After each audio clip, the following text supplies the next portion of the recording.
तो hello guys, स्वागत है आपका शर्मा कोचिंग क्लासेस में। आज बहुत ही इंपॉर्टेंट टॉपिक पे बात करेंगे। ये एमसीक्यू क्वेश्चन रहेगा सीएमओ के लिए सूचना का अधिकार से।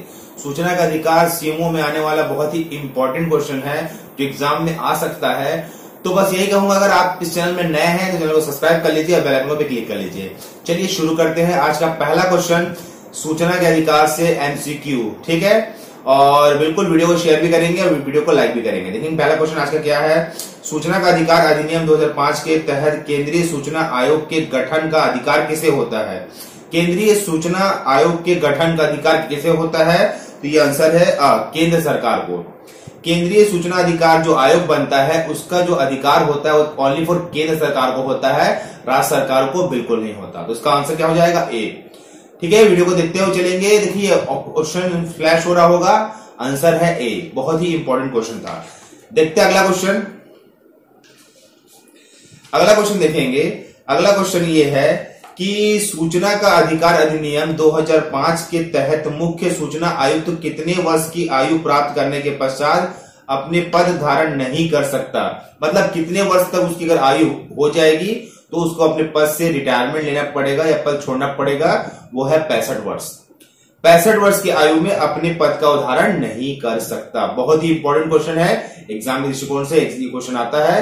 इस क्वेश्चन को देखते चलेंगे और लिखते चलेंगे। देखते हैं अगला क्वेश्चन। सूचना का अधिकार अधिनियम 2005 किस दिनांक से लागू किया गया, है ना? सूचना का अधिकार अधिनियम 2005 किस दिनांक से लागू किया गया? आंसर है 12 अक्टूबर 2005। 12 अक्टूबर 2005 को सूचना का अधिकार नियम पूरे भारत में लागू किया गया। बहुत इंपॉर्टेंट क्वेश्चन है ये, ठीक है ना? ये एग्जाम में भी आता है और बिल्कुल आप इस क्वेश्चन को नोट करेंगे कॉपी में और आप इसको बार बार याद करेंगे, ठीक है ना? देखते हैं अगला क्वेश्चन क्या दिया है। सूचना का अधिकार अधिनियम 2005 के तहत मुख्य सूचना आयुक्त को किसके आदेश द्वारा हटाया जा सकता है? मुख्य सूचना आयुक्त को हटाने का अधिकार केवल राष्ट्रपति को ही होता है, क्योंकि नियुक्ति भी राष्ट्रपति करता है तो हटा भी राष्ट्रपति ही सकता है। ये भी क्वेश्चन बहुत इंपॉर्टेंट था। देखते हैं अगला क्वेश्चन। अगला क्वेश्चन दिया है सूचना का अधिकार अधिनियम 2005 कितने अध्याय और धाराओं में विभाजित किया गया है? जो सूचना का अधिकार का जो अधिनियम 2005 है उसमें कितने अध्याय रखे गए हैं और धारा रखे गए हैं? इसका आंसर है मतलब 6 अध्याय है और धारा 31 है, 31B तक है ना? बहुत इंपॉर्टेंट है। डायरेक्ट अध्याय और धारा से क्वेश्चन बन जाता है, ठीक है ना? तो बिल्कुल इस क्वेश्चन को भी करेंगे आप, ठीक है? देखते हैं अगला क्वेश्चन। सूचना का अधिकार संविधान के किस अनुच्छेद के अंतर्गत आता है? मोस्ट इंपॉर्टेंट क्वेश्चन है ये, मोस्ट इंपॉर्टेंट क्वेश्चन एग्जाम में आएगा भी और आपको पढ़ के भी जाना है। सूचना का अधिकार संविधान के किस अनुच्छेद में आता है? तो अनुच्छेद 19 में आता है। किस में आता है? अनुच्छेद 19 में। इसका आंसर हो जाएगा ए। ठीक, बहुत इंपॉर्टेंट क्वेश्चन है, ठीक है ना? और जो भी लोग नए होंगे, पहली बार मेरे चैनल को देख रहे होंगे तो प्लीज मेरे चैनल को सब्सक्राइब कर लेंगे, क्योंकि इसी प्रकार के नॉलेजफुल वीडियो मैं इस चैनल में अपलोड करता हूं। अगला क्वेश्चन देखेंगे। सूचना का अधिकार किसे प्राप्त होता है? तो सूचना का अधिकार पूरे भारत में रहने वाले जो भारत के नागरिक है उसको सूचना का अधिकार प्राप्त होगा। इसका आंसर ए, सभी नागरिकों को प्राप्त होता है। इसमें शहरी ग्रामीण से कोई संबंध नहीं है। अगर आप भारत के नागरिक है तो आपको सूचना का अधिकार प्राप्त है और हमेशा आपको प्राप्त रहेगा। अगला क्वेश्चन देखते हैं। आरटीआई अवधि के अधीन केंद्रीय सूचना आयोग गठित किया गया है।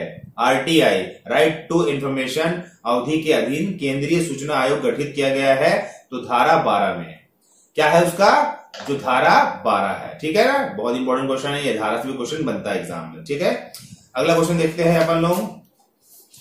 मुख्य सूचना आयुक्त के अलावा कितने सूचना आयुक्त का गठन किया जा सकता है? मुख्य सूचना आयुक्त के अलावा कितने सूचना आयुक्त का गठन किया जा सकता है? तो उसका आंसर है 10 लोगों का और गठन किया जा सकता है। अगला क्वेश्चन। भारत का प्रथम मुख्य सूचना आयुक्त कौन था? इसका आंसर है बहजाद हबीबुल्लाह, ठीक है? बहजात हबीबुल्लाह, ठीक है? बहुत ही इंपॉर्टेंट क्वेश्चन है ये। अगला क्वेश्चन देखेंगे। द्वितीय सूचना अपील आयोग को कितने दिनों के भीतर करना अनिवार्य है?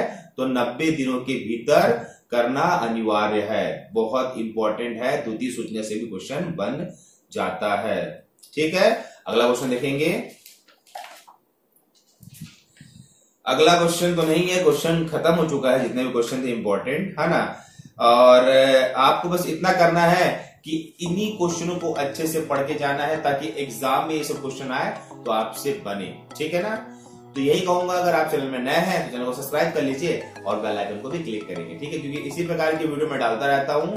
अब आपको एमसीक्यू भी मिलेगा, आपको एनटीपीसी की जो नई क्लासेस चालू होने वाली है, आप उसमें 100 रुपए देकर ज्वाइन कर सकते हैं, जहां से मेरे को पूरे पीडीएफ में आपके लिए अवेलेबल कराऊंगा, टेस्ट सीरीज आपके लिए अवेलेबल कराऊंगा, जो आपको पीडीएफ के रूप में दे दिया जाएगा। ठीक है ना? तो चलते हैं। ओके, धन्यवाद, थैंक यू, बाय।